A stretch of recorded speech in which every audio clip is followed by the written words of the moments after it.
Gujarat BJP के कार्यालय पर एक वर्कशॉप का आयोजन किया गया है जिसमें केंद्रीय जल शक्ति और गुजरात बीजेपी के अध्यक्ष CR पाटिल समेत तमाम पदाधिकारी मौजूद रहे। दरअसल गुजरात बीजेपी के संगठन में बड़े बदलाव होने वाले हैं और ये वर्कशॉप उसी की तैयारी का हिस्सा है। माना जा रहा है कि जल्द ही गुजरात बीजेपी को नया अध्यक्ष भी मिल सकता है।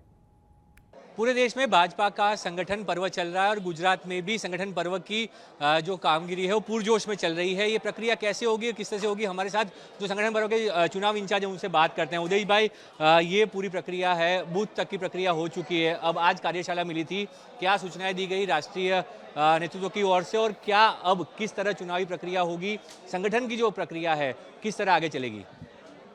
भारतीय जनता पार्टी लोकतांत्रिक तरीके से हमारी संगठन प्रक्रिया हो रही है। पहले प्राथमिक सदस्यता अभियान, बाद में जो एक्टिव मेंबर्स वो सक्रिय सभ्य का अभियान, वो पूरा हो जाने के बाद 21 तारीख से 30 तारीख तक जो हमारी मंडल समिति है, मंडल समिति का बूथ समिति का गठन अभी की प्रक्रिया चालू है और 50% के ऊपर वो पूरी हो चुकी है और 3-4 दिन में सब पूरी हो जाएगी। और बाद में मंडल का जो 5 तारीख से 10 तारीख तक मंडल अध्यक्ष की जो चुनाव प्रक्रिया है वो शुरू होगी।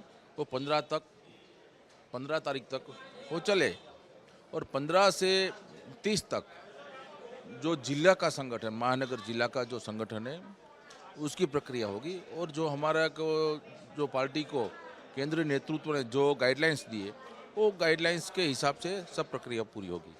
आप जो हैं वो प्रदेश के चुनाव इंचार्ज हैं, इस तरह हर मंडल और जिले तक इंचार्ज बनाए गए हैं, वहाँ पे किस तरह से कार्यकर्ताओं को सूचना दी जाएगी और क्या प्रक्रिया होगी, किस तरह से ये पूरा काम चलेगा? क्योंकि बूथ समितियाँ हुई हैं, मंडल और जिला बाकी है, वो कैसे चलेगा?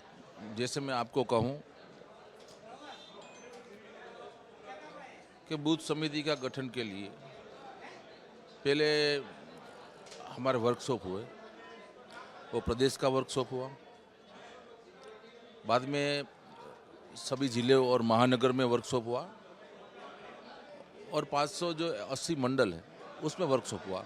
तो हमारे पार्टी की जो एक सिस्टम है, सभी कार्यकर्ताओं को काम मिलता है और सभी कार्यकर्ता जो केंद्र से जो सूचना आती है प्रदेश में आती है, प्रदेश से जो जिले में जाती है, जिले से मंडल में जाती है और मंडल से बूथ तक सभी सूचना, जो सूचना राष्ट्रीय स्तर से चुनावी प्रक्रिया में जो भी हमको सूचना मिलती है, जो गाइडलाइंस मिलते हैं वो गाइडलाइंस तक ऐसे तरीके से काम चल रहा है। तो ये थे चुनाव अधिकारी उदय कानगड़, जो अभी विधायक भी है, और उन्होंने साफ तौर पे कहा कि जो पूरी प्रक्रिया है वो ज़मीनी स्तर पे की जा रही है, बूथ स्तर पे जो है बूथ प्रमुख बन चुके हैं, अब मंडल और ज़िला अध्यक्षों की बारी है और इसके लिए 30 दिसंबर तक का जो समय है वो तय किया गया है।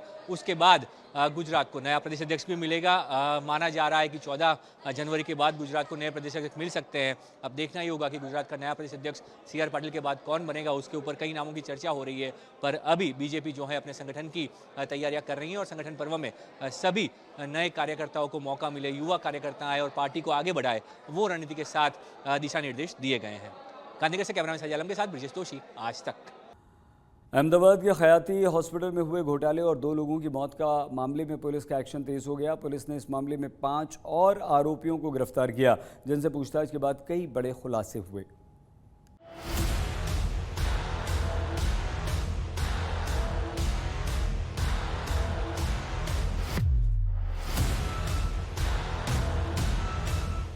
अहमदाबाद का ख्याति मल्टी स्पेशलिटी हॉस्पिटल, जहां आयुष्मान योजना का पैसा हड़पने के लिए 27 लोगों की जान से खिलवाड़ किया गया, जिनमें से 2 लोगों की जान चली गई। इस मामले में पुलिस का एक्शन जारी है।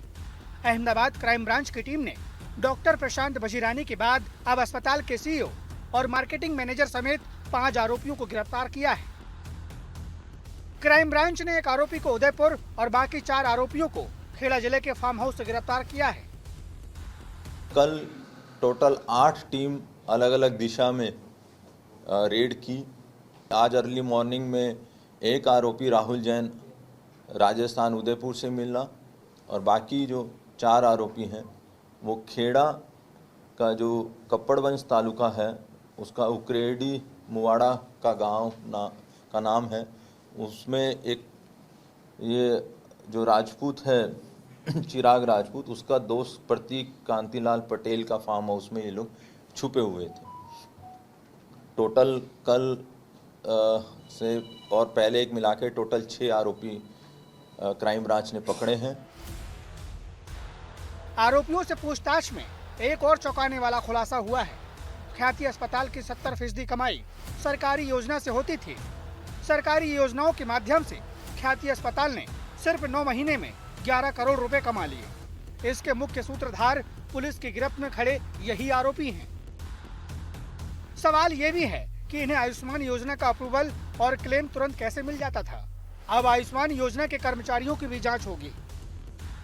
ये सब मिलके गांव में कैंप करते थे, वहाँ के लोकल पब्लिक को कन्विंस करते थे कि आपको सर्जरी की ज़रूरत है, उनको डराते थे और उनको PMJY पोर्टल के अंतर्गत उनका ऑपरेशन करवाते थे और गवर्नमेंट से ये लोग क्लेम लेते थे। देखा जाए तो ख्याति हॉस्पिटल की जो साल की टोटल रिवेन्यू है उसमें से जो CA राहुल जैन के हिसाब से 70% जो रिवेन्यू है वो सरकारी योजना से आता है और 30% जो बाकी डॉक्टर्स इसको गांव के रेफर करते हैं उससे आता है।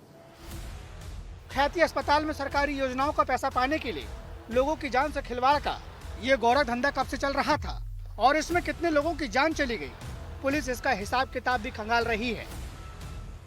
इनकी करतूत का पर्दाफाश तब हुआ जब 11 नवंबर को मुफ्त इलाज के नाम पर आयुष्मान योजना के लाभार्थियों को ख्याति हॉस्पिटल लाया गया। अस्पताल में एक साथ 19 लोगों की एंजियोग्राफी और 7 की एंजियोप्लास्टी कर दी गई। इनमें से 2 लोगों की मौत हो गई। मामले ने तूल पकड़ा तो पूरे मामले की जांच कराई गई, जिसमें खुलासा हुआ कि जिन लोगों की एंजियोग्राफी की गई उनको इसकी जरूरत ही नहीं थी। सिर्फ आयुष्मान योजना का पैसा हड़पने के लिए ख्याति अस्पताल में यह पूरी साजिश रची गई। ये लोग आसपास के हॉस्पिटल्स जहाँ पे वो छोटे साइज़ का हॉस्पिटल हो जिसमें ज़्यादा फैसिलिटीज़ ना हो, मल्टी स्पेशलिटीज़ का अभाव हो, उनके डॉक्टर्स को संपर्क करते थे और बोलते थे कि अगर आपके यहाँ पेशेंट जिसकी हालत ज़्यादा नाजुक है उसको आप ख्याति हॉस्पिटल में रेफ़र करोगे तो आपको कमीशन दिया जाएगा। इसी तरीके से जो प्राथमिक पूछपरछ में जानने को मिला कि कुछ सरपंचों को ये लोग संपर्क करते थे, उनको भी ये लोग बोलते थे कि आपके गांव में कैंप करने पे हम आप लोगों को कमीशन देंगे। इस मामले में कुल 9 लोगों को आरोपी बनाया गया है, जिनमें से 6 की गिरफ्तारी हो चुकी है, जबकि 3 आरोपी अभी फरार है। पुलिस का दावा है कि जल्द फरार आरोपियों को गिरफ्तार कर लिया जाएगा। अहमदाबाद से अतुल तिवारी के साथ आज तक ब्यूरो। गुजरात में शराबबंदी है, ऐसे में शराब पीना, शराब बेचना अपराध है। इसके बावजूद गुजरात में शराब माफिया सक्रिय हैं। गुजरात के किसान नेता ने शराब माफियाओं को लेकर RTI दाखिल की, जिसके जवाब में पुलिस ने जो जानकारी दी वो हैरान करने वाली है। गुजरात में शराबबंदी है। गुजरात में शराब पीना, शराब बेचना दोनों गुनाह है, लेकिन गुजरात की हकीकत किसी से छुपी नहीं है। और एक बार फिर से गुजरात के सूरत जिला में किस तरह से शराब बिक्री होती है, किस तरह शराब माफिया काम करते हैं, ये जानकारी RTI के तहत मिली है। 538 शराब माफियाओं की लिस्ट खुद पुलिस ने RTI के तहत सामाजिक कार्यकर्ता और किसान नेता दर्शन नाइक को दिए। किसान नेता दर्शन नाइक हमारे साथ हैं, उनसे बातचीत करेंगे। दर्शन भाई, किस तरह से आपने RTI की थी और पुलिस ने क्या कुछ जानकारी दी, कितने पुलिस थानों में कितने शराब माफिया है? गांधी और सरदार के गुजरात में जो सरकार बात कर रही है, सरकार का तंत्र जो बात कर रहा है, उस हिसाब से जो परिस्थिति है वो परिस्थिति का अलग निर्माण ये RTI की माहिती द्वारा स्पष्ट दिखाई दे रहा है। मैंने सूरत जिले में कितने लिस्टेड बुटलेगर है, कौन से कितने पुलिस स्टेशन में वो रजिस्टर है, इसकी माहिती मैंने DSP से मांगी थी। वो माहिती में मेरे को लिखित में दिया गया। सूरत जिला पुलिस अधीक्षक ने ये माहिती हमको दी है कि पूरे सूरत ज़िले में ओलपाड़ हो, कामरेज हो, 13 पुलिस स्टेशन ऐसे हैं, वहाँ 538 जैसे लिस्टेड बुटलेगर है, उसका रिकॉर्ड में आज भी चल रहा है और सबके ऊपर 40 से ज़्यादा गुना दाखिल हुआ है और आज भी वो लोग शराब बेच रहे। आप एक परिकल्पना कीजिए कि पूरे सूरत ज़िले में आज दिन तक कितना दारू बेचा गया, कितनी शराब आज भी बिक रही है। पूरे सूरत जिले में कायदा व्यवस्था की परिस्थिति जो है वो खून है, डाढ़ है, बलात्कार है, चोरी है, पूरे जिले में इतनी बड़ी तरह से फैल रही है। तो बिल्कुल आपने सुना कि किस तरह से दर्शन नायक जो सामाजिक और किसान नेता है और जो कह रहे हैं इनके पास ये आरटीआई में जो जानकारी मिली है वो हमारे पास कॉपी है और इसके जरिए हम आपको बताने की कोशिश कर रहे हैं। गुजराती भाषा में लिखा हुआ है कि कामरेज पुलिस स्टेशन है उसमें 92 जो शराब माफिया है, ओलपाड पुलिस स्टेशन में 67 है, कीम में 10 है, कोसंबा में 67 है, 138 शराब माफिया पुलिस की डायरी में लिस्टेड है। और ये बात आरटीआई के जरिए दर्शन नायक को खुद पुलिस ने ही लिखकर दी है, जो साबित करती है कि गुजरात में शराबबंदी सिर्फ कागज़ों पर है और पुलिस के मददगारी से ये शराब माफिया अपने शराब के धंधे को धड़ल्ले से चला रहे हैं। संजय सिंह राठौड़, सूरत, आज तक। बॉलीवुड के मशहूर डायरेक्टर राजकुमार संतोषी की मुश्किलें बढ़ सकती हैं। साल 2016 के 22 लाख रुपए के 2 चेक रिटर्न मामले में राजकोट की निचली अदालत ने 1 वर्ष की उन्हें सजा दे दी और रिटर्न हुए चेक की रकम की भरपाई का आदेश दिया। इस निर्णय के विरुद्ध राजकुमार संतोषी ने सेशंस कोर्ट में अपील की, जिसमें आज राजकोट सेशंस कोर्ट ने राजकुमार संतोषी की अपील को रद्द कर दिया और 1 साल की सजा को बरकरार रखा। राजकुमार संतोषी ने राजकोट के अनिल धनराजभाई जेठानी के पास से पैसे हैंड लोन ली थी। उसके सामने उसने चेक दिया था।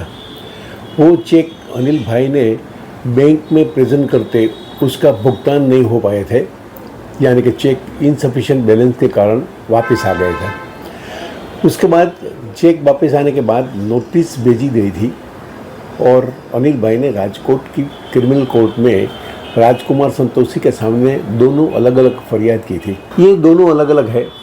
एक फरियाद है ये 70.5 लाख रुपए की है और जो दूसरी है वो 5 लाख रुपए की है।